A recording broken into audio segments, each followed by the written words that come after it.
Ahoj Ludo, já ťa zdravím, viem iba len trochu po slovensky, no a tak sa priputaj a poletíme dronom. Tak tady v tom okně, jak jsou ty hvězdičky s těma stromečkama, tak tam bydlím. Zkusil jsem ti udělat nějaký záznam včera z dronu, aby ses mohl mrknout, kde bydlíme a zhruba jak vypadají Zlaté hory.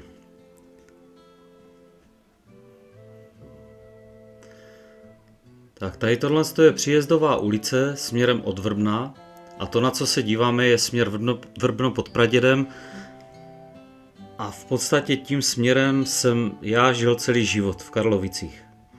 Tady jak se otáčíme doleva, tak tam, když se podíváš dopředu, tak je ta rozhledna, jak byla na té fotce, a kopec Bišovka. Tady tohle je cesta na Petrovice. Vlastně v podstatě přes ten kopec se dá dostat na druhou stranu na Petrovice.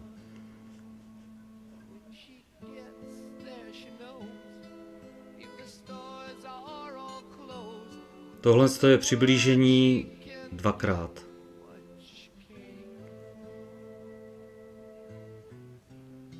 Tohle je škola a hřiště.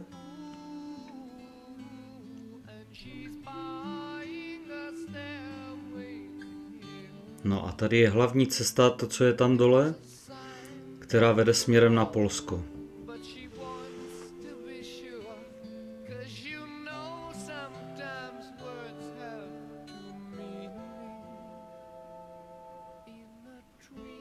Jinak se tu žije docela dobře, žiju tu už vlastně 12. rokem, protože jsem si tady našel ženu a člověk si tu strašně rychle zvykne. No a tady teď doprava, to je Příčná a to je směr na Praděd a ten měří, myslím, 1491. Ty hory tady jsou rozhodně menší, to, co je u vás, to je nesrovnatelné. Na druhou stranu zase u nás bych řekl, že byl jednodušší život. No. U vás to bylo daleko složitější, myslím v minulosti s prací. A tak za to vy jste takový tvrdší a takový temperamentní, no a my jsme takový smíškové. No a teď už se díváme směr na Polsko a to jsou polské roviny, Glucholazí, jsem to trošku skočil, a vzadu je Nisa a tam jsou Niské jezera.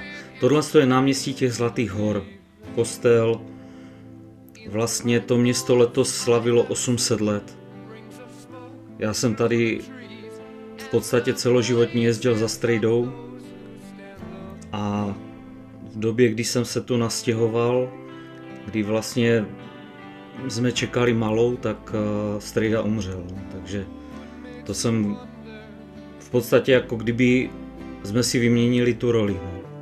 A tohle je právě ta Příčná, to na co se díváme po té levé straně. A tohle je naše kotelna centrální.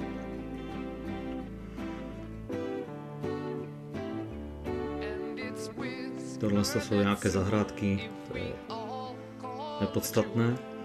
A vlastně tady tohle, co je vzadu, takové ty velké budovy, tak to je ozdravovna Edel.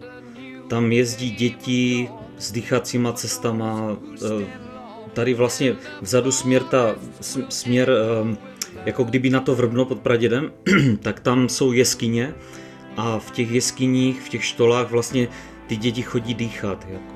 My jsme, myslím, posazení 600 metrů nad mořem a ta Bišovka je 880 nebo něco takového.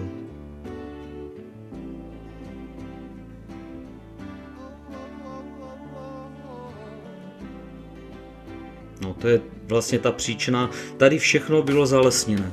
Jenomže nějaká moudrá hlava potřebovala vydělat nějakou tu kačku, tak v podstatě všechny ty kopce, kde byly smrky, tady byly smrkové lesy, hustě zalesněné, tak se pokáceli, protože, jak říkám, moudrá hlavička vymyslela, že vlastně to je všecko napadené kůrovcem.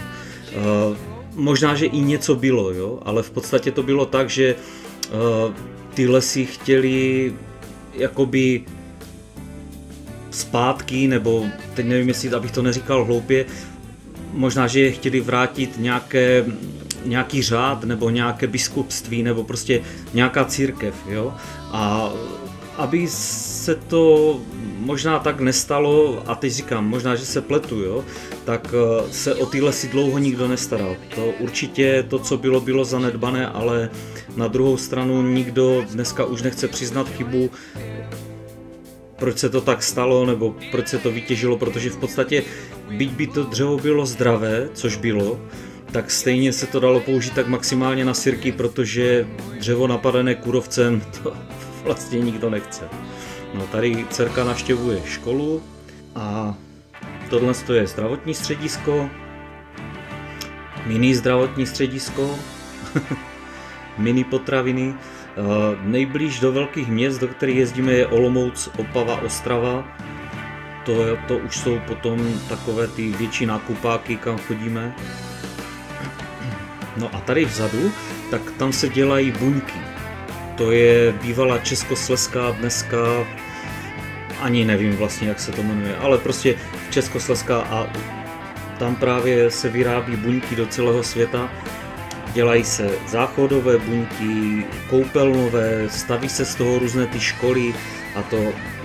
No a tady vlastně tam jsem se ti snažil zabrat tu ozdravovnu, ale ono to moc nejde a taky nejsem úplný dronář. To je spíš taková moje jako zábava, která taky je docela zajímavá, protože ty v podstatě ten dron můžeš mít, jenomže tu chvíli, kdy ty ten dron máš, tak musíš mít na to takový, jako bych řekl, řidičák, droníčák. Takže ty vlastně musíš udělat ty testy, musíš toho drona jakoby aktivovat u letecké nebo u vzdušných, ježimaria, to slovo teď mě nenapadá. No prostě toho drona musíš registrovat u vlastně civilního letectva, dostaneš k němu registrační značku, normálně jako u letadla, v podstatě máš jako letadlo označení, takže taky jsem si to představoval velice jednoduše a to bylo trošku komplikovanější. Takže aspoň něco, aby si trošku viděl to, o čem jsme se bavili, kde bydlím, ale jak říkám, je to naprosto nesrovnatelné vůči vašim horám. To vůbec bych si nedovolil přirovnávat. Takže jen taková krátká ukázka. No a v podstatě takhle to vypadalo včera, bylo to se silným větrem, proto je tam to škubání. A dneska se ten vítr změnil zase zpátky ve sníh, takže jenom taková malá ukázka, v podstatě stejným směrem, který jsem ti natočil včera, tak to vypadá dneska. Tak se měj fajn, Ludo, a šťastný nový rok.